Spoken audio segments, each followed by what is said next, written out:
વાછડાને જેટલો આનંદ આવે છે એટલો જ આનંદ ગાયને આવે છે. ચપડાવ્યા વિના રહી નથી શકતી. મા બાળક વિના રહી નથી શકતી. આટલું એટેચમેન્ટ છે એ પરમેશ્વરે મૂક્યું છે. અને એ લાગણીઓના કારણે આ સંસાર ચાલી રહ્યો છે. તમે લાગણી શૂન્ય થઈ જાઓ, લાગણીહીન થઈ જાઓ તો જીવન ક્યાં જઈને ઉભું રહે? એમાં ઘણા ઘરો હોય, વસ્તુઓ ઘણી હોય, લાગણી ના હોય. અમને ઘણો અનુભવ થાય. અને હું તો તમને એક ખાનગીમાં વાત કરું છું કે જો ઘણા અનુભવો કરવા હોય તો વધારે નહીં તો વર્ષ 2 વર્ષ માટે બાવા થાવ, પછી છોડી દઈએ. તમે જુઓ તો ખરા કેવા કેવા જાત જાતના અનુભવો થાય છે. ઘણા ઘર એવા હોય તેમાં લાગણી જ ના હોય, કોઈને કોઈના ઉપર લાગણી હોય. જાણે બધા મળતા ફરતા હોય ઘરમાં, જાણે પેલા રોબોટ ફરતા હોય એવું લાગ્યા કરે. જમવાના ટેબલ ઉપર એક બેઠું હોય, બીજું ઉઠીને જતું રહે, પેલું ઉઠીને જાય ત્યારે પછી બીજું આવે. લાગણીનું નામ જીવન છે. અને એને ભગવદ ગીતામાં ભાવના કહે છે. નાસ્તિ બુદ્ધિર્યુક્તસ્ય નચાયુક્તસ્ય ભાવના નચા ભાવયત શાંતિ રશાંતસ્ય કુતઃ.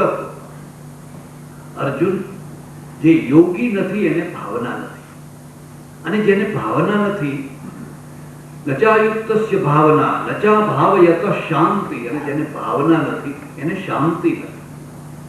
અશાંતસ્ય કુતઃ. ભગવદ ગીતા એક તરફ જ્યાં બુદ્ધિ ઉપર જ્ઞાન ઉપર ભાર મૂકે છે, ત્યાં બીજી તરફ ભાવના ઉપર પણ ભાર મૂકે છે. તમારા જીવનમાં ભાવના પણ હોય. કોરી બુદ્ધિ તો તમને થકવી નાખશે, હેરાન કરી નાખશે. પણ આ લાગણી ભગવાને મૂકી છે. અને એ લાગણીના કારણે પતિ પત્નીનું અદ્વૈત છે, દ્વૈતનું અદ્વૈત છે. બંનેના વચ્ચેનો એક તાણો વાળો વણેલો છે. એક તરફ આવેગો એમને ભેગા કરે છે તો બીજી તરફ લાગણીઓ એને સ્થાયિત્વ આપે છે. આવેગો તો ક્ષણ માત્રના છે, પણ લાગણીઓ સ્થાયી છે. મારે આશ્રમમાં ઘણા વર્ષો પહેલા અહીંયા મુંબઈથી એક વૈષ્ણવ વાણિયા આવેલા, આંખે દેખાય.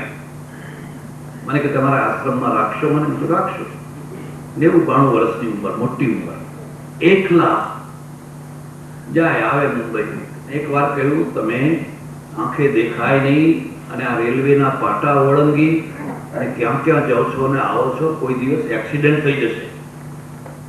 મને કે સ્વામીજી, આજ સુધી કોઈ આંધળાનો એક્સિડન્ટ થયો જ નથી. જેટલા એક્સિડન્ટ થાય છે બધા દેખતા ના જ થાય. 4-6 વાર 8 મહિના રહ્યા પછી મને કહે, મારી પત્નીને લઈ આવો ખુશીથી. એમના ઘરવાળા લઈ આવ્યા. એ 85 વર્ષના, આ 90-92 વર્ષના. પતિ પત્ની બહુ પ્રેમથી, બહુ આનંદથી રહે. પ્રેમની પરાકાષ્ઠા વૃદ્ધાવસ્થા છે. યુવાવસ્થામાં તો પેલા આવેગો બળવાન હોય, પણ વૃદ્ધાવસ્થામાં પ્રેમની હૂંફ છે એ વૃદ્ધાવસ્થામાં હોય. અને પશ્ચિમમાં આ વૃદ્ધાવસ્થા છે ને બહુ દુઃખદાયી છે. કારણ કે હૂંફ ના રહી, યુવાવસ્થા વીતી ગઈ. સ્વીડનમાં જવાનું થયું તો બસોમાં જઈએ તો દોષીઓ જ દોષીઓ, બધી દોષીઓ જ દોષીઓ. હું પૂછું કે આ બધી દોષીઓ કેમ આટલી બધી? મને કે સરકારે મફતના પાસ કાઢી આપે, બિચારી ફર્યા કરે. હવે કોઈ એમના સાથે કોઈ નથી. યુવાવસ્થામાં એમને ઘણા ઘર બદલ્યા અને ઘણું બધું કર્યું. હવે આ ફૂલમાં સુગંધ નથી એટલે એક ભમરો દેખાતો નથી ને એકલા રખડ્યા કરે. સ્ત્રીને વધારે સહન કરવાનું છે, પુરુષને ઓછું, સ્ત્રીને વધારે સહન કરવાનું. અને એનું એક કારણ એ છે, સ્ત્રીને બહુ જલ્દી યુવાવસ્થા આવે છે, બહુ જલ્દી વૃદ્ધાવસ્થા આવે છે. પુરુષને મોડી યુવાવસ્થા આવે છે અને વૃદ્ધાવસ્થા મોડી આવે છે. સહન તો સ્ત્રીને જ કરવાનું છે. પછી મારી જાતમાં હત્યાઓ કરે, બધું ઘણું થાય. એટલે બંનેનો જોઈને આનંદ. એક દિવસ મેં જોયું હતું, હું જઈ રહ્યો છું, આમાં જ ઉરુમ એમનો, તો પેલા ડોસા છે એમની પત્ની જે ડોસી છે એના પગ દબાવે છે. પગ દબાવે છે. મેં કહ્યું, અરે અરે તમે ઘરવાળીના પગ દબાવો છો? મને કે એને તકલીફ છે, મારું શરીર સારું છે, એનું જરા બીમાર છે તો દબાવો. તું દબાવો એનો વાંધો નહીં, પણ બહારનું જરા આડું કરીને દબાવો, કોઈ જોવે તો કેવું દેખાય. મને કે બહારનું આડું કરીને તો આખી દુનિયા દબાવે છે. એમાં શું કરે? હું તો ખુલ્લા બહારને દબાવું, કારણ કે આખી જિંદગી એને મારા પગ દબાવ્યા છે, અને મારા પગ દબાવતી વખતે બહારનું આડું નથી કરતી. હવે હું શું બહારનું આડું કરવાનું? આ દાંપત્ય છે અને આ મોહ છે, અને એ લાગણીઓથી આવતું હોય છે. એટલે પરમેશ્વરે લાગણી કે તમે બંનેના અંદર જેમ તાણો વાણો વણી ગયો હોય એમ અનુસ્યુદ્ધ થઈને થઈ છે. આ બંને તમને પશુ પક્ષીઓમાં જોવા મળશે થોડા ઘણા પ્રમાણમાં. ફરક કેટલો છે કે જે કૂતરી પોતાના બચ્ચાના આગળ કોઈને નજીક નથી આવવા દેતી, એ બચ્ચું મહિનો 2 મહિનાનું થાય પછી કઈ, પછી એના સાથે બહુ 6 મહિનાનું થાય 12 મહિનાનું થાય એને કઈ લેવા દેવા. ગાયનું વાછડું મોટું થઈ ગયું, હવે ગાયને કઈ લેવા દેવા. એને ભાગવત સપ્તાહ નથી સંભળાવવી પડતી કે આના ઉપરનો મોહ ઉતારો, મોહ ઉતારો, મોહ ઉતારો. આ માણસને સપ્તાહ સંભળાવવી પડે કે માણસને પોતાનું વાછડું મોટું થાય, પછી વાછડાનું વાછડું મોટું થાય, પછી ચોથી પેઢીનું વાછડું થાય, એને વધારે ખેંચી ખેંચી રાખે, કે વધારે ખેંચી ખેંચી રાખે. પેલાની લાગણીઓ પણ સીમિત છે અને આવેગો પણ કાલિક છે, સીમિત છે. માણસના આવેગો સતત છે અને લાગણીઓ પણ સતત છે. એટલે આવું થયા. હવે આ જે લાગણીઓ છે એ લાગણીઓથી જીવન ચાલી રહ્યું છે. કોઈના ઉપર મોહ ના રાખો, કોઈના ઉપર મોહ ના રાખો, એવું બધું કહે ખરા લોકો, પણ એમને પોતાના શિષ્યો પર એટલો જ મોહ હોય. કોઈનો શોક ના કરો. અરે બધા મરી જાય તો મરે, એમાં શું શોક કરવો છો? પણ એ મરી જાય ને જે લોકો પેંડા ખાય તો જીવતા હોય તો ગમે નહીં. તમે આખી વાતને સમજો. કુદરતે જે વ્યવસ્થા કરી છે બધી બરાબર છે. એની જગ્યાએ એની માત્રા, શોકની જગ્યાએ શોક પણ બરાબર છે. ગાંધીજી મરી ગયા હોય અને આપણને જરાય શોક ના થાય તો કેવું લાગે? બધા રાજી થાય, પેડાવે છે બધું. ગાંધીજી મરી જાય ત્યારે આખો દેશ રોતો હોય, અને દેશ રોતો હોય એમાં જ બરાબર છે, એ જ બરાબર. એટલે શોકની જગ્યાએ શોક પણ બરાબર છે, મોહની જગ્યાએ મોહ પણ બરાબર છે. હા, એનો અતિરેક ખોટો છે, એનો અતિરેક ખોટો છે. એટલે શોક, મોહ આ બધું કુદરતી એક વ્યવસ્થા છે.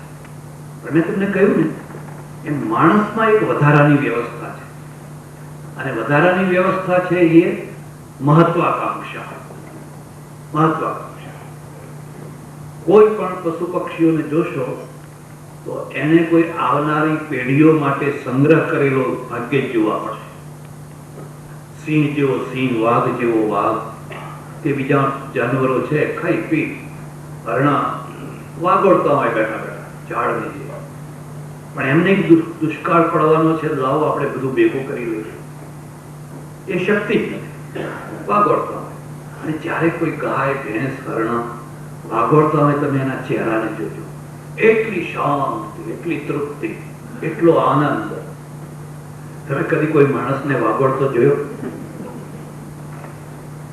કે માણસ છે ને એને બહુ જ ખાધું છે ને હવે ગોળા કરી કરીને બેઠો બેઠો વાગોળે છે. માણસને કદી વાગોળતો તમે નહીં જુઓ. અને જોશો તો એ કોઈ સંત હશે, બંગલામાં રહેતો હશે તો એ સંત હશે. માણસને તો લાવો લાવો લાવો લાવો, બીજી વાત. નવિત્તેન તર્પણીયો મનુષ્ય. એટલે બધો યાજ્ઞવલ્ક પેલી મૈત્રેય ને કહે છે, મૈત્રેય આપણે ઘણા પૈસા પેદા કર્યા, હવે બસ, હવે લિમિટ પૂરી થઈ ગઈ, હવે પૈસા પાછળ નથી પડવું, હવે ભગવાન પાછળ પડવું છે. તો કેમ? નવિત્તેન તર્પણીયો મનુષ્ય. પૈસાના દ્વારા મનુષ્યને તૃપ્ત કરી શકાતો નથી. જેમ જેમ ઢગલો મોટો થાય એમ મોટો ઢગલાની ઈચ્છા થતી માટે બસ હવે આટલું ઘણું થયું. માણસને ભગવાને મહત્વાકાંક્ષા મૂકી અને મહત્વાકાંક્ષા પૂરી કરવા માટેની શક્તિ પણ એના અંદર એવી શક્તિ મૂકી કે ધારે તો 7 પેઢીનું ભેગું કરી શકે. એ 2 જ માણસ હોય પણ 20 બેડરૂમનો બંગલો બનાવી શકે, બધું ઘણું કરી શકે છે. અને અહીંથી માણસ પશુઓથી જુદો પડે, પક્ષીઓથી જુદો પડે, એની સૃષ્ટિ આખી જુદી પડે છે. હવે આ જે મહત્વાકાંક્ષા છે એમાં એક સિકંદર પેદા થાય, કોઈ નેપોલિયન પેદા થાય, કોઈ વાસ્કો ડી ગામા પેદા થાય, કોઈ કોલમ્બસ પેદા થાય, બધા આમાંથી પેદા થાય. તો આ કુદરતી એક વ્યવસ્થા છે.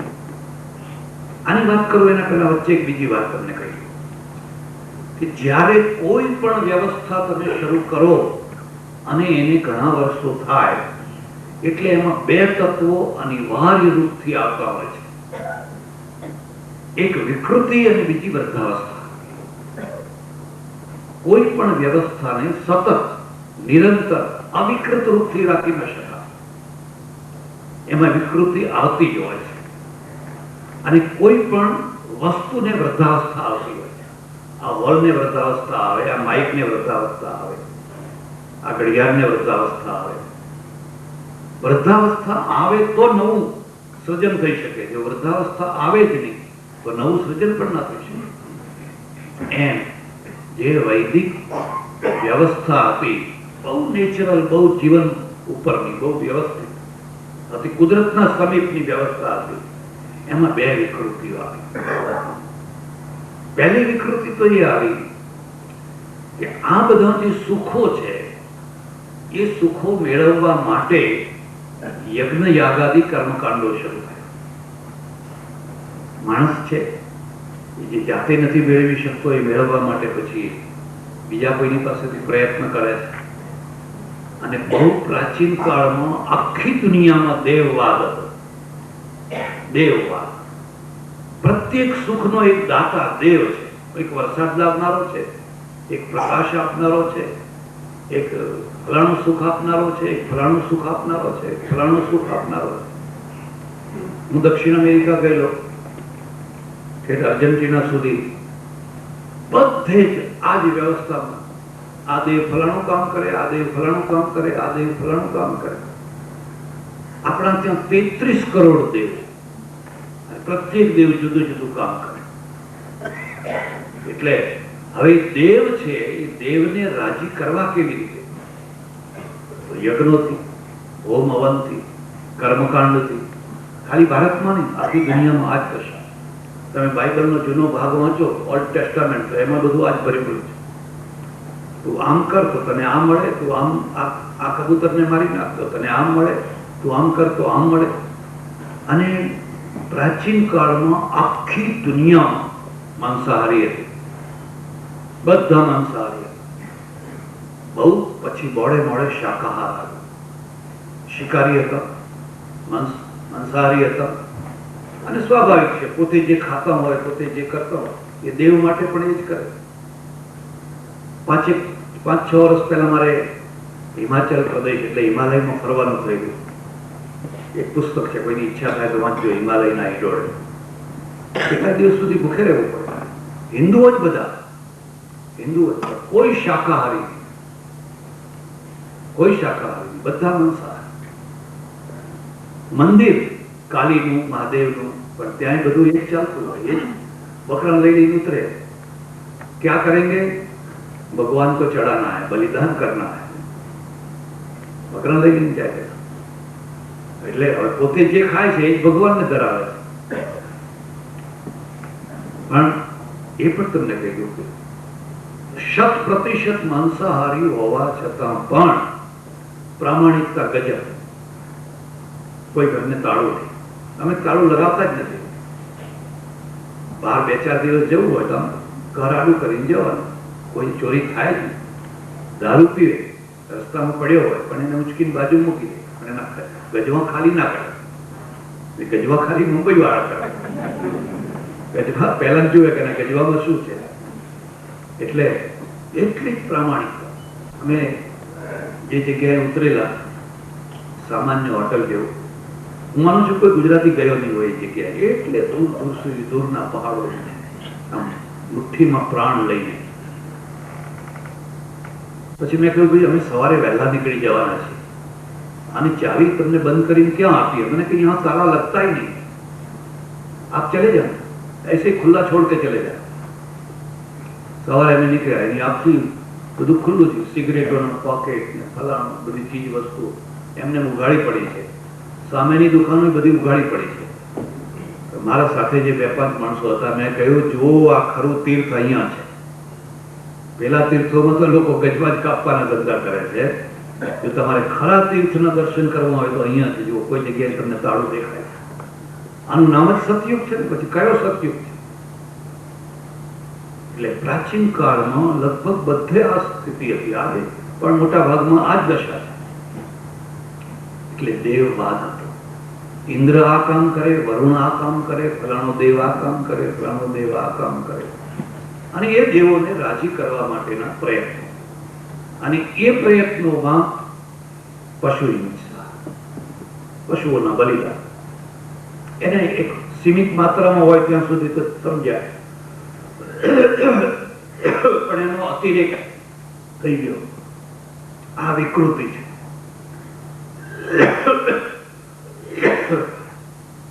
બીજું વૃદ્ધાવસ્થા છે, જે સ્થાપિત હિતો છે. જ્યારે પણ કોઈ પણ વ્યવસ્થાનું એક અંગ એનું સ્થાપિત હિત થતું હોય છે, એ વ્યવસ્થાથી લાભ મેળવનારો ભાગ થતો, એ પછી એમાંથી પોતાના ફાયદા હોય. આજે પણ એક દશા છે. અને આ બે દોષો આ બંનેમાં આવે, અને એ બંનેમાં આવવાના કારણે આખી ધર્મ વ્યવસ્થા છે એ બધી પરલોકવાદી થઈ ગઈ. તમારે સુખી થવું છે ને, તમારે સંતાન જોઈએ છે તો આ યજ્ઞ કરો, વરસાદ જોઈએ છે તો આ યજ્ઞ કરો, શત્રુને મારવો છે તો આ યજ્ઞ કરો. બધું જ કર્મકાંડ, કર્મકાંડ, કર્મકાંડ ને કર્મકાંડ.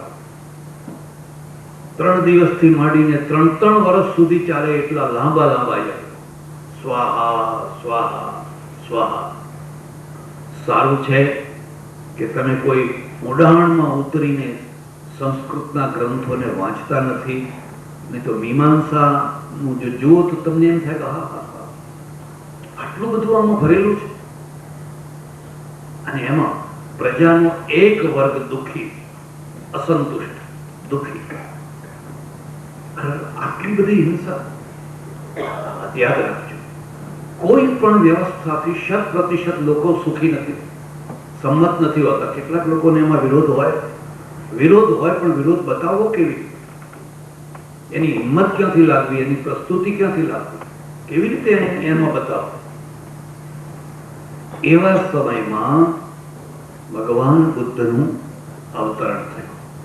બુદ્ધ અને મહાવીર, જ્યાં સુધી તમને એક ભૂમિકા ન મળે, તમે કાર્ય તમારું સફળ ના થઈ શકે.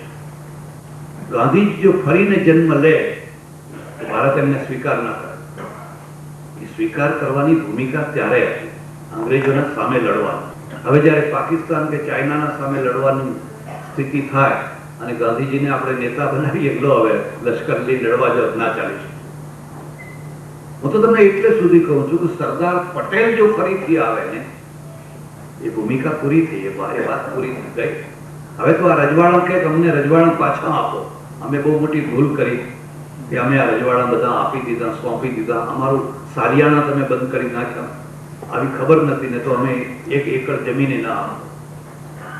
દરેકની એક ભૂમિકા, અને એ ભૂમિકામાં જે સફળ થતો હોય, બુદ્ધના માટે, મહાવીરના માટે પણ એક ભૂમિકા, અને ભૂમિકા હતી આ અત્યંત દેવવાદ, અને દેવવાદમાં હિંસાવાદ.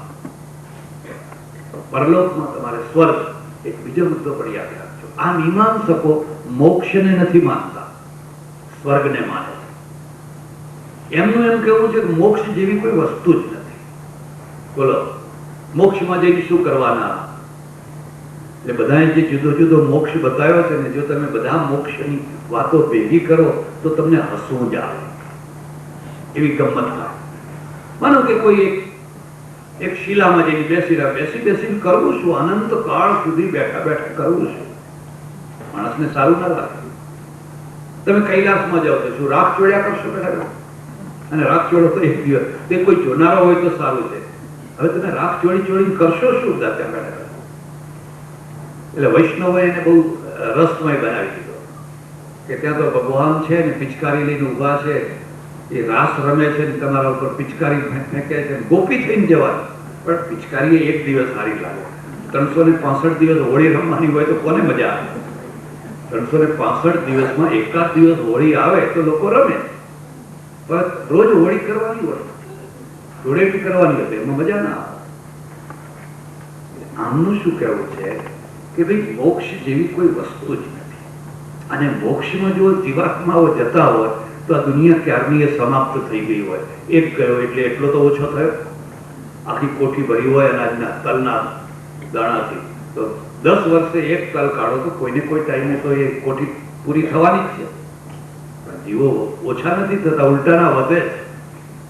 એટલે મોક્ષ જેવી કોઈ વસ્તુ નથી. જે છે એ સ્વર્ગ છે, અને સ્વર્ગમાં સુખ છે. અને કયા સુખ છે? જે તમે અહીંયા નથી ભોગવી શક્યા, જેની એષણા બાકી રહી ગઈ, એ સુખ. સૌથી મોટા આપણા ત્યાં, મુસ્લિમોના ત્યાં, બધાના ત્યાં, ક્રિશ્ચિયનોના ત્યાં સ્વર્ગ છે. અપ્સરાઓ છે, દૂધ ઘીની નદીઓ છે, ફલાણું છે, ફલાણું છે, ફલાણું છે. આ યજ્ઞ કરો તો આ સ્વર્ગ મળે, આ યજ્ઞ કરો તો આ સ્વર્ગ મળે. એ બધી વાતો લખી દીધી. હું ઘણી વાર રમૂજમાં કહું કે પુરુષ છે એ પુરુષ તો સ્વર્ગમાં જઈને અપ્સરાઓ પ્રાપ્ત કરે, પણ આ સ્ત્રીઓ જઈને શું પ્રાપ્ત કરશે? એમના માટે કઈ, એમને સ્વર્ગમાં તો જવાનું જ હોય, અને એમના માટે શું વ્યવસ્થા? બધું હાસ્યાસ્પદ લાગે.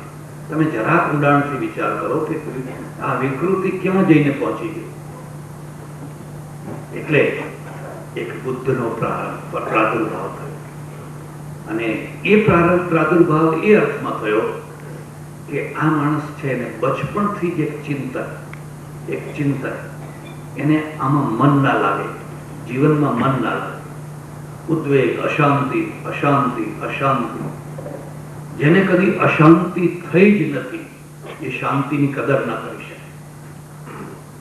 અશાંતિ થાય તો શાંતિને સમજી. જેને ભૂખ લાગી હોય એને જમવાનો આનંદ આવે. જેને કદી ભૂખ લાગી જ નથી એને તમે 32 પકવાન જમાડો તો એને આનંદ આવે.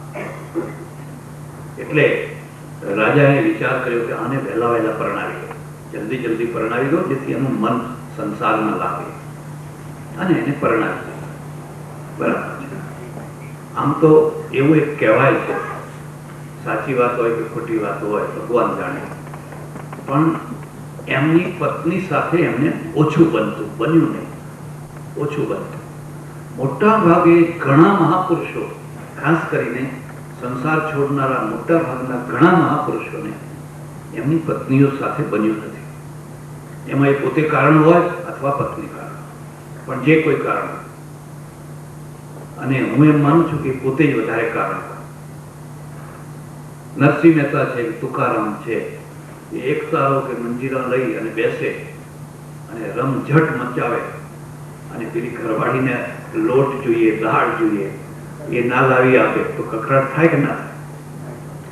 એમની રમઝટ એ ભલે વગાડતા હોય, એને તો રોટલા કરવાના છે, બાળકોને જમાડવાના છે, એ કકડાટ થવાનો જ છે.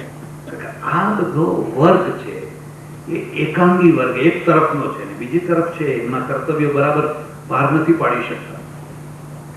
પણ મોટા ભાગે પુરુષ પ્રધાન સમાજ રહ્યો છે એટલે સ્ત્રીઓનો જ દોષ કાઢે કે અમને કકરાટ કરનારી સ્ત્રી મળી.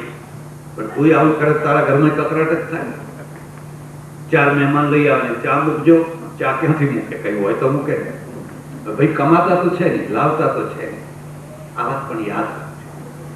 બધા જ માણસો કમાવા જન્મ્યા નથી હોતા, અને બધામાં કમાવાની તાકાતે નથી હોતી.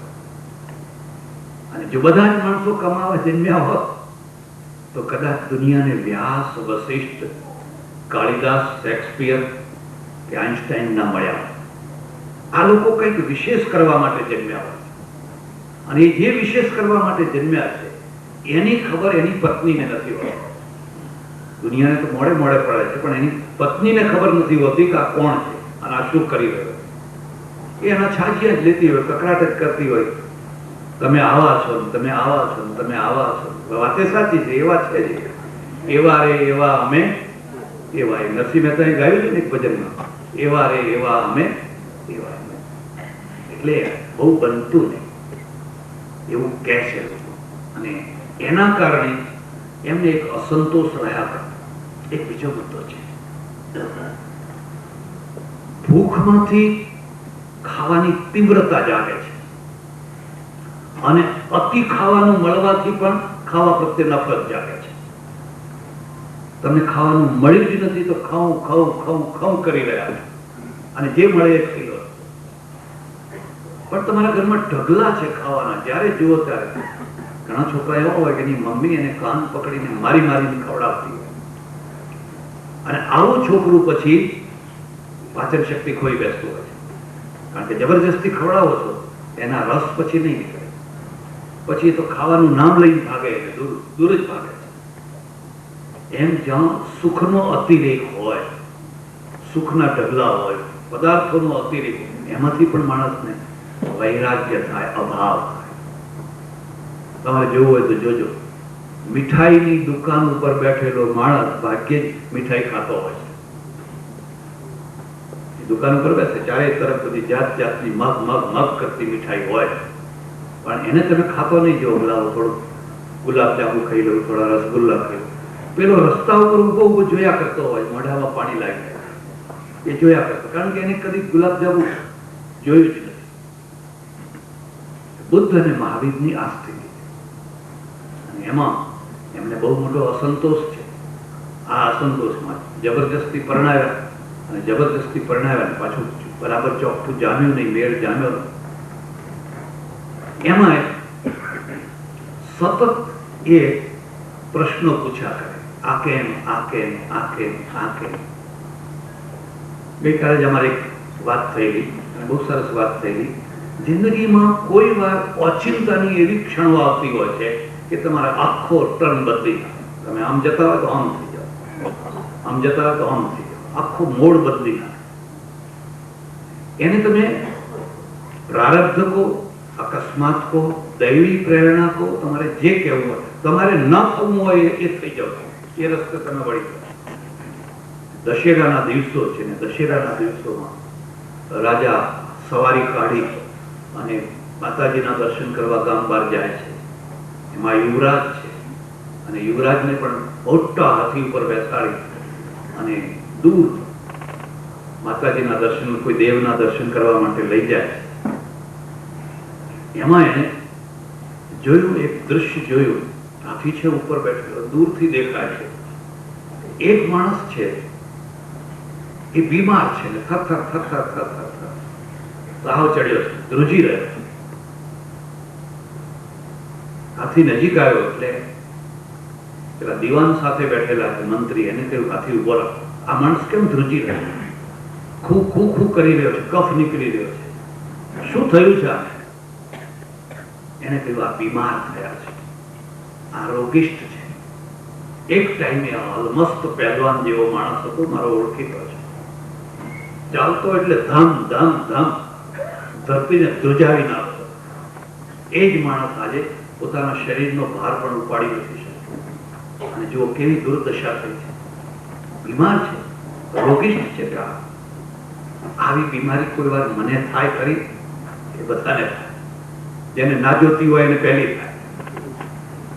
અને હું તો નથી માનતો કોઈને જોતી હોય એવું કહેતો હોય, પણ જે વધારે એલર્જી કરતો હોય એને વધારે થાય. અને મનમાં એક ગાંઠ વળાય છે.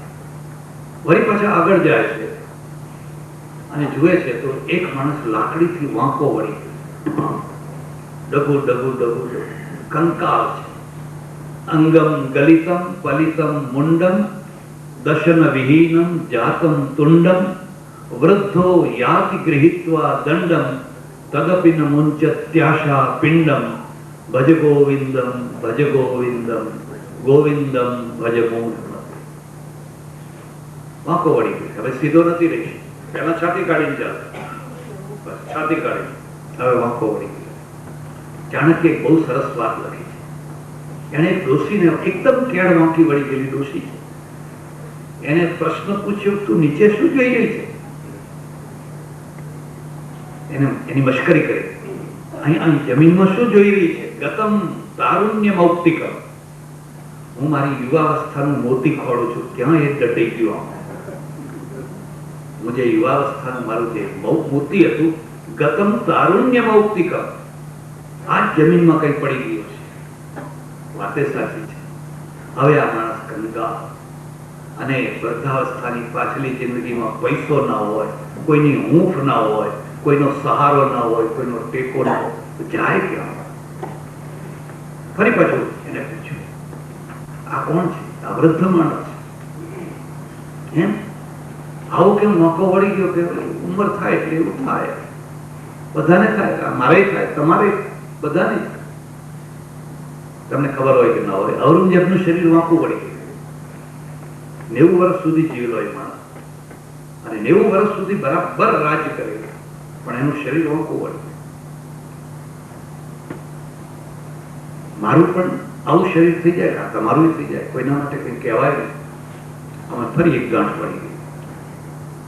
આગળ ચાલ્યા અને જોયે છે તો એક માણસને બાંધેલો છે. કોઈ સ્મશાનમાં ઠાઠડી લઈ જાય છે, નનામી લઈ જાય છે. અને આપણે વાસણાની જે વ્યવસ્થા કરી, હવે કોઈ કોઈ જગ્યાએ સારી વ્યવસ્થા થવા માંડી છે. એમાં તો આમ મુશ્કેલ ટાટ બાંધવાના હોય, જાણે બાપા ફરી પાછા ના આવવાનું. બાંધો બરાબર, નહીં તો ઉભા થઈને પાછા આવશે ઘરમાં. એમાં જોરથી બાંધ્યા હોય અને હૈસો હૈસો હૈસો કરીને લોકો લઈ જતા હોય. દ્રશ્ય સારું નથી લાગતું, દુઃખ થાય છે. કોઈ બીડા ફૂંકતા હોય, કોઈ વાતો કરતા હોય, કોઈ ખીખી ખીખી કરતા હોય. અરે તમે આટલો ટાઈમ તો જરા ગંભીરતા રાખો. અને પછી ત્યાં સ્મશાનમાં વહાડા, આ બધું દ્રશ્ય છે ને બહુ દુઃખદાયી લાગે. બાંધેલો માણસ, આ માણસને કેમ બાંધ્યો છે? મરી ગયો છે, સ્મશાને લઈ જશે, બાળી મૂકશે. મરી જવું એટલે શું? કે એક દિવસ આ બધું ખતમ છે. આપ મુએ ફિર ડૂબ ગઈ દુનિયા, કહત કબીરા સુન ભાઈ સાધો, આપ મુએ ફિર ડૂબ ગઈ દુનિયા. પછી ખલાસ. પછી એક જ વાત છે, એ કોના ભાગમાં શું આવે છે, વેચવા માટે લડા થઈ જાય. એનો બગલો, એની ગાડીઓ, એના દાગીના. મારા એક ઓળખીતા સજ્જન ગુજરી ગયેલા, 1.5 દિવસ સુધી મળતું પડ્યું. 1.5 દિવસ સુધી. મોટો છોકરો જુદો રહેતો તો એને આવીને તાળા મારી દીધા અને કહ્યું કે જ્યાં સુધી સોનાનો નિપટારો ના થાય ત્યાં સુધી મળતું નહીં. એની પાસે 10 કિલો સોનું. હવે 10 કિલો સોનું 3 ભાઈઓમાં 1.5 દિવસના ઝઘડા પછી મામાઓ વગેરે આવીને વેચ્યું, ત્યારે એની સ્મશાન વિધિ થઈ. એટલે રસ્તામાં પડી ગયેલા, મરી ગયેલા અજાણ્યા માણસોની વિધિ પેલા મ્યુનિસિપાલિટી વાળા કરે તો એ તો કદાચ 1.5 દિવસ સુધી નહીં રાખી મૂકતા હોય, પણ આ સોના પ્રેમી પુત્રો 1.5 દિવસ સુધી બાપનું મળતું રાખે. બાપને ખબર નહીં, તો ખબર હોત તો એ સોનું એને જીવતા જીવતા એનો કઈ નિકાલ કરી નાખ્યો. મારી પણ આવી દશા થાય. અને આ બધી જે ગાંઠો વળાઈ એમાંથી આખો ટર્ન બદલે. એક પરિસ્થિતિ, અને પરિસ્થિતિની સાથે એક વળાંક માટેનું નિમિત્ત મળ્યું, અને એને એક પ્રતિજ્ઞા કરી, એક કલ્પના મનમાં નક્કી કરી કે મારે રોગથી મુક્ત થવું છે, વૃદ્ધાવસ્થાથી મુક્ત થવું છે, અને મૃત્યુથી મુક્ત થવું છે. આ 3 ઉદ્દેશ. શું પ્રાપ્ત કરવું છે? કોઈ લક્ષ્ય નહીં. કોઈ સ્વર્ગમાં જવું છે, ઐરાવત હાથી ઉપર બેસવું છે, એવું કોઈ લક્ષ્ય નહીં. એક જ લક્ષ્ય છે, હું એક એવો માર્ગ શોધીશ, એવો રસ્તો શોધીશ કે જે રસ્તામાં કોઈ માણસ બીમાર ના થાય, કોઈ વૃદ્ધ ના થાય, કોઈનું મૃત્યુ ના થાય, અને માણસ સારી રીતે જીવી શકે. તમે જાણો છો, ઘણા વર્ષો સુધી આ શોધમાં ને શોધમાં પડ્યા. એક બીજો પહેલો માણસ શોધ કરે છે, પાછળના માણસો અનુયાયીઓ થાય છે, અને અનુયાયીઓના પાછળના માણસો સ્થાપિત થઈ અને ભોગવનાર. પહેલો માણસ શોધ કરે. આ આશ્રમ, પેલો આશ્રમ, આ જગ્યા, પેલી જગ્યા, આ યોગી, પેલો યોગી, આ સાધુ, પેલો સાધુ, હર હર હર હર કરે. પ્રસંગ એવો છે, રાતના 12 વાગે યશોધરા અને રાહુલ ઘસઘસાટ સુતા,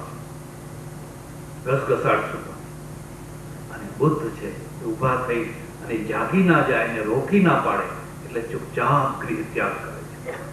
એને નિષ્ક્રમણ, મહાવિનિષ્ક્રમણ, ગૃહ ત્યાગ એક બહુ મોટું પરાક્રમ, અને સાચા અર્થમાં એ પરાક્રમ પણ છે. પરાક્રમ એ અર્થમાં છે કે આ અત્યંત કઠિન કામ છે. દારૂ ભેદ નિપુણોપી ષડંગરી નિષ્ક્રિયો ભવતી પંકજ કોશી. ચાણક્ય કહે છે કે આ ભમરાને જુઓ, ગમે એવું કઠોર લાકડું હોય એમાં કાણું પાડી નાખે, સાગનું હોય, શીશમનું હોય, એને કાણું પાડી નાખે, પણ કમળના ફૂલને કાણું નથી પાડી શકતો. દારૂ ભેદ નિપુણોપી, દારૂ એટલે લાકડું, એનું ભેદન કરી નાખે. ષડંગરી નિષ્ક્રિયો ભવતી પંકજ કોશી, પંકજ કોશી એટલે કમળ. આવો સમર્થ ભમરો પણ કમળમાં કાણું નથી પાડી શકતો, એમાં પૂરાઈને મરી જાય. સાંજ પડે કમળ બેસી જાય અને ભમરો પછી ગુંગળાઈને મરી જાય. પણ તું આમાં કાણું પાડ ને. અને કમળ સાથે એને પ્રેમ, અને પ્રેમ હોવાના કારણે કાણું નથી પાડી શકતો. આપણે કહીએ પણ કોઈ ગૃહ ત્યાગ કરી તો જો. અરે 2 દિવસ થાય, 2 દિવસ રહ્યા ત્યાં તો ઘર સાંભળે. હું કાશીમાં રહું ઘણા વર્ષો પહેલા, તો અમારા આશ્રમમાં કોઈ વાર દૂરથી કે નજીકથી કે આજુબાજુથી લોકો સંન્યાસ લેવા આવે, કઈ ને કઈ કારણ હોય. એમાં એકવાર એક બિહારથી જુવાન માણસ આવે, રહ્યો 1 દિવસ થયા હશે, અને રાત્રે આવીને તો મારી પાસે રડવા બેઠો. મેં કીધું ક્યાં વાત હે, ક્यों रो रहे हैं, क्या हुआ? તો મને કે સરકાર હમરા મન નહીં ખેલા. એટલે કે ત્યાં મોટા માણસને સરકાર કહે, સરકાર મારું મન અહીં લાગતું નથી. એમ કે તો મેં કોઈ નથી લાગતું, તને કોને બોલાવ્યો હતો? તો તારી શું ઈચ્છા છે? મારે ઘરે જવું છે, મારા વિના મારું છોકરું ખાતું નહીં હોય, મારી પત્ની આમ નહીં કરતી હોય, તેમ નહીં કરતી. રાત્રે એને વિદાય કર્યો. 2 દિવસમાં એને ઘર યાદ આવ્યું. તમે અનુભવ કરી દો, એક વાર તો નીકળી જો, 2, 4, 5 દિવસ થતા તો અમે યાત્રા એકવાર ગયેલા બધા સાથે. એમાં એક વૃદ્ધ ડોશી પટેલ અભણ તે કાગળ લખાવે, અને કાગળમાં ખાસ વાત લખાવે, એની છોકરીને લખાવે, ગમે એમ કરજે પણ પેલા રમેશિયાને મારતી નહીં, રમેશિયાને રમાડજે, આમ કરે. પણ તું રમેશિયાને રમાડવાની વાત રહેવા દે ને, તું આ યાત્રા કરને. મને કે રમેશિયો તો પહેલો હોય, યાત્રા તો થશે પણ રમેશિયો તો પહેલો. એના મગજમાં રમેશિયો. હવે એની 3જી કે 4થી પેઢી છે, એટલી ઉડાણથી રમેશિયો બેઠે. એને છોડવું કોઈ સરળ કામ નથી, અને એ અઘરામાં અઘરું કામ છે. એટલે બૌદ્ધો એને નિષ્ક્રમણ કહે છે, અથવા મહાવિનિષ્ક્રમણ કહે છે. એક બહુ મોટું પરાક્રમ કરી અને નીકળી પડ્યા. ઘણું ફર્યા. અને જયારે પાછા આવ્યા ત્યારે યશોધરાએ રાહુલને કહ્યું, જા તારા બાપને પગે લાગ. એ પોતે પગે લાગવા ના દે. એના અંદર એક આક્રોશ છે, એક ધધકતી આંખ છે. તમે સૂર્યનારાયણની સાક્ષીએ, અગ્નિની સાક્ષીએ, બધાની સાક્ષીએ મારો હાથ પકડ્યો અને વચન આપ્યું હતું કે જિંદગી ભર આપણે સાથે રહીશું, સુખમાં, દુઃખમાં, હાનિમાં, લાભમાં આપણે સાથે ને સાથે રહીશું. અને આવી રીતે મને ઊંઘથી છોડીને ભાગ્યા. આ રાહુલનો વિચાર ના કરે, મારો વિચાર ના કરે, મારું શું થશે? તમારું કલ્યાણ કરવા નીકળી પડ્યા, અમારું શું થશે? આ પત્ની ત્યાગની શરૂઆત છે. ઋષિ કોઈ પત્નીનો ત્યાગ નથી કરતો, પણ અહીંયા પત્ની ત્યાગની શરૂઆત છે. અને એ પત્ની ત્યાગને મોટો આદર્શ માની લેવામાં આવ્યો. જૈનોમાં એક કથા છે. એક નગર શેઠને ઘણી પત્નીઓ હતી, અને એ નાવા બેઠેલો બધું જાત જાતનું એને નવડાવવાનું એ બધું. એમાં કોઈ મંત્રી આગળ નીકળ્યો અને એને કહ્યું કે મેં પત્નીનો ત્યાગ કર્યો છે. પેલા એ બધી પત્નીનો ત્યાગ, ત્યાં તો એકનો ત્યાગ કર્યો છે, પણ મેં તો 10નો ત્યાગ કર્યો. આ એક આદર્શ, નવો આદર્શ ઉભો થયો. અને નવા આદર્શમાં આપણે ત્યાં પણ તમને ખબર હોય તો સમય વર્તે સાવધાન.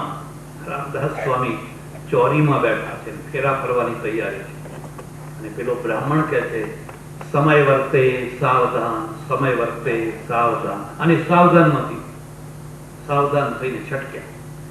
એ તો છટક્યા, મહાપુરુષ થયા ખરેખર. એ ના છટક્યા હોત તો ખબર નહીં કેવા થયા હોત. એ ખરેખર મહાન થયા. પણ પેલી બ્રાહ્મણીનું શું થયું કોઈ એની તપાસ ના કરી. કારણ કે આપણે તો પુરુષ પ્રધાન છે, કોઈ એની ફરિયાદ ના સાંભળી કે આ બ્રાહ્મણીને ચોરીમાં છતાપતિએ વિધવા થવું પડ્યું, અને છતાપતિએ આખી જિંદગી વૈધવ્ય પાળવું પડ્યું. એનો પક્ષ કોઈએ લીધો જ. યશોધરાનો પક્ષ કોઈએ ના લીધો. બધા બુદ્ધ તરફ પડી ગયા. બધા નિયમ જ છે, આવો નિયમ જ છે. કેટલીક વાર તો ઉપરથી ઉલટાનું કે આ રાડે જેવી છે, એને આવ્યું નહીં, એને કઈ આમ ના થયું એટલે આવું થયું. ઘણું ફર્યા. અને એ સમયમાં એકલા બિહારમાં 65 સંપ્રદાયો હતા. સંપ્રદાયો નતા એમ નહીં, એકલા બિહારમાં જ 65 સંપ્રદાયો હતા. એમાંનો એક સંપ્રદાય હતો કપિલ. બુદ્ધ કપિલના બહુ નજીક છે, કપિલના બહુ નજીક છે. અને વચ્ચે તમને એ પણ કહી દઉં, કપિલ ગુજરાતી છે. કેટલાક ઋષિઓ ગુજરાતના છે, એમાં કપિલ, ગણાત અને વાત્સ્યાય, કામશાસ્ત્રના લખનારા, એ ત્રણેય ગુજરાતીઓ છે. કપિલ સિદ્ધપુરના છે, ગણાત સોમનાથના છે, અને વાત્સ્યાયન ભૃગુકુચ્છના એટલે ભરૂચના છે. આપણે ગુજરાતી તરીકે ગૌરવ લેવું જોઈએ કે ત્રણેય મહાન, ત્રણેય અદભુત ઋષિઓ છે. વાત્સ્યાયને તો ન્યાયશાસ્ત્ર ઉપર પણ મોટું ભાષ્ય લખ્યું છે. એટલે કપિલના આશ્રમમાં એ રહ્યા, ફર્યા. એ વખતે મુખ્ય 3 ધારાઓ હતી. મુખ્ય 3 ધારા. એક ધારા આ મીમાંસકોની કર્મકાંડીઓ, યજ્ઞો કરો, હોમ હવન કરો, સ્વાહા સ્વાહા સ્વાહા, બધી ઈચ્છાઓ આ કર્મકાંડમાં પૂરી થશે. બીજી ધારા હતી દેહ દમનવાદીઓ. દેહનું દમન કરો. જો તમારે પરલોક સુધારવો હોય તો તમારા શરીરને બને એટલી તકલીફ આપો, તપો કરો. 1 પગે ઉભા રહો, 2 પગે ઉભા રહો, ઊંધા માટે લટકો, ઉપવાસો કરો, ખાવાનું બંધ કરો. જાત જાતની પ્રક્રિયાના દ્વારા શરીરને કેમ દમન કરો. એટલે તમે જોજો ગીતા ઉપર એની અસર છે. કૃષ્ણે કહ્યું છે કર્ષયંતમ શરીરસ્થમ ભૂતગ્રામમ ચેતસા. અર્જુન, આ જે અજ્ઞાની તપસ્વીઓ છે એ આ શરીરને દુઃખ આપે છે. કર્ષયન, શરીરને સૂકવી નાખે છે. અને એમ સમજે છે કે આ શરીરને જેટલી પીડા આપો બસ એટલા જ તમે સ્વર્ગના વધારે અધિકારી થશો. એક આ માર્ગ હતો. અને ત્રીજો એક માર્ગ હતો જેમાં જ્ઞાન અને યોગનું મિશ્રણ હતું. કપિલનો માર્ગ છે, એમાં જ્ઞાન છે, સાંખ્ય એટલે ભગવદ્ ગીતામાં પણ સાંખ્ય યોગ છે, અને યોગની પ્રક્રિયા છે. આ 3 માર્ગો મુખ્ય હતા. બુદ્ધ 3 માર્ગોમાં ફર્યા. એમાં એમને કપિલમાં વધારે વિશ્રાંતિ મળી. પણ એ વિશ્રાંતિ મળતા પહેલા એમણે આખા જીવનને પ્રયોગાત્મક બનાવ્યું. પ્રયોગાત્મક બનાવ્યું. ભાઈ ખાલી એમને હા નહીં કહી દેવાની, એમને ના પણ નહીં કહી દેવાની, આપણે જાતે પ્રયોગ કરો.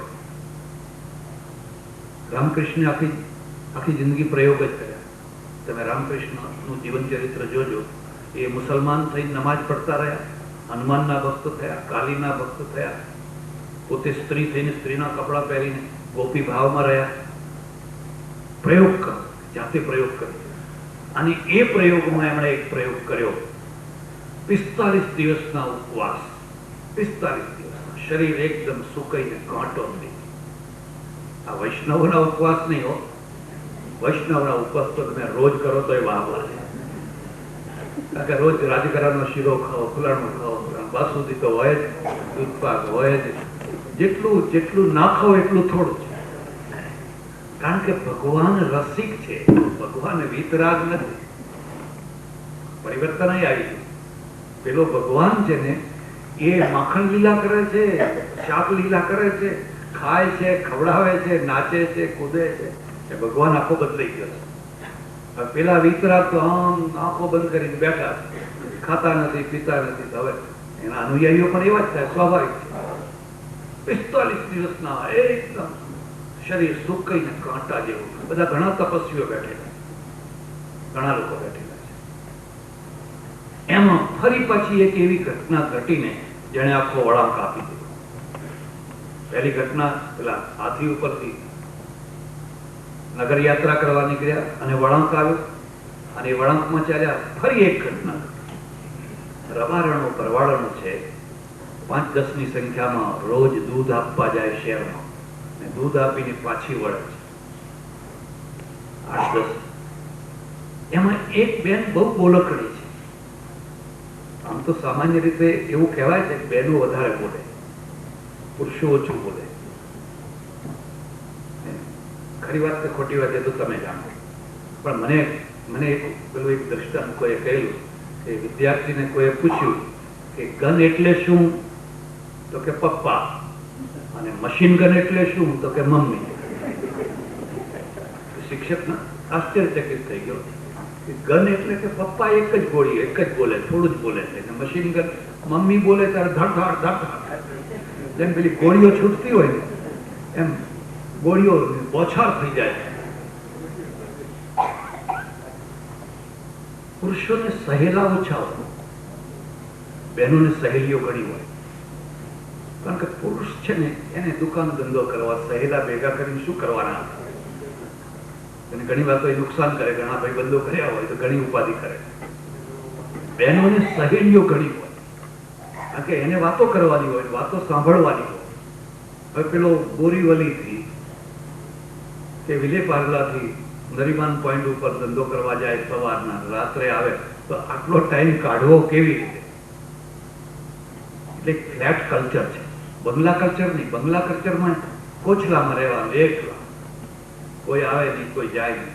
અને ફ્લેટ કલ્ચરમાં તો આ બારણું સામે, આ બારણું સામે, આ બારણું સામે. એટલે પેલા એક ઓટલા, પેલા નહીં ઓટલા ક્લબ કહેવાતી, અને ઓટલા ક્લબ ઉપર 4 છીંકણી, છીંકણી સૂંઘીને ડોશીઓ બધી ભેગી થતી. એમ એક ફ્લેટ કલ્ચર પણ છે. વાતો વાતો ને વાતો. તો કે સારું થયું કે ઘરમાં ટીવી આવ્યું એટલે બધું ઓછું થઈ ગયું, પકડી રાખે પેલું કાયમ. એટલે એ 6-7 જે ભરવાડો જઈ રહી છે એ અંદર અંદર વાતો કરે છે. એક કહે છે હા હા હા કેટલી સરસ મજા આવી, સંગીતનો ડાયરો જામેલો, અને એટલી સરસ મજાની રમઝટ ચાલતી હતી, મને તો ઉભા થવાનું મન નતું થતું. એટલે બીજી કહે છે કે જામ્યો તો ડાયરો બરાબર છે, પણ તે જોયું નહીં, બરાબર જામ્યું તો સંગીત, અને તાર તૂટી ગયો. તાર તૂટી ગયો એટલે ત્રીજી એક છે ને કે તાર તૂટે જ ને, બહુ ખેંચ્યો હોય તો તૂટે, તારને બહુ ખેંચ્યો હોય તો તૂટે. અને પેલો બુદ્ધ સાંભળે છે, એને કહ્યું ગુરુ મળ્યા, ગુરુ મળ્યા, ગુરુ મળ્યા.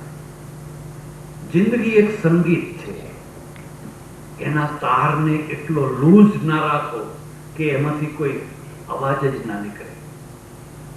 એમ એને એટલો તાણીને ના ખેંચો કે ફરી મહેફિલમાં એ તૂટી જાય.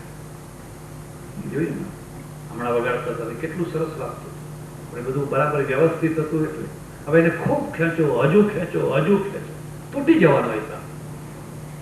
એને મધ્યમમાં રાખો, એને વચ્ચે રાખો, એને મધ્યમાં રાખો, તો એ આખી જિંદગી સરસ મજાનું સંગીત આપશે. અને એમણે મનોમન નક્કી કર્યું આ ઉપવાસ નકામો છે, આ શરીરને દુઃખ દેવું વ્યર્થ, આ શરીરને પીડા પહોંચાડવી એ સાધના નથી, એ અવિવેક. આજ જો મને કોઈ પારણા કરાવે તો હું આ ઉપવાસ છોડી, હવે મારે ઉપવાસ કરી. ગુરુ મળ્યા અને એ જ ટાઈમે નગર શેઠની કન્યા સુજાતા ખીર લઈને આવી અને કહ્યું, લો ભગવાન, આરો. અને બુદ્ધ ખીર ખાઈ. બીજા લોકોના ભાવ ઊંચા થઈ ગયા. ખીર માટે લલચાયો, પતિત થઈ ગયો, ભ્રષ્ટ થઈ ગયો, વ્રત ભંગ થયો. સ્વાભાવિક છે, ઘૃણા કરી. પણ બુદ્ધને બુદ્ધત્વની પ્રાપ્તિ થઈ. અહીંયા જ બુદ્ધત્વની પ્રાપ્તિ થઈ. તારને બિલકુલ ઢીલા ના રાખો, તારને એકદમ ખેંચો નહીં, તારને મધ્યમાં રાખો, તો તમારું સંગીત જીવનભર ચાલશે. અને આ રીતે જે શાસ્ત્રીય ધર્મ કહેવાય, શાસ્ત્રીય ધર્મમાં એક બહુ મોટું પરિવર્તન. જે વૈદિક વ્યવસ્થા હતી એમાં વિકૃતિ અને વૃદ્ધાવસ્થા બંને આવે. અને વિકૃતિ અને વૃદ્ધાવસ્થા માંથી છૂટવા માટે એક નવી વ્યવસ્થા જરૂરી હતી. અને એ નવી વ્યવસ્થાની પ્રાગ ભૂમિકા એટલે પૃષ્ઠ ભૂમિકા કેવી રીતે બુદ્ધ કેવી રીતે થયા અને એમણે દુનિયાને જે આપ્યું એ કેવી રીતે આપ્યું એની આ થોડી નાની સરખી પૂર્વ ભૂમિકા રજૂ કરી. હરિ ઓમ.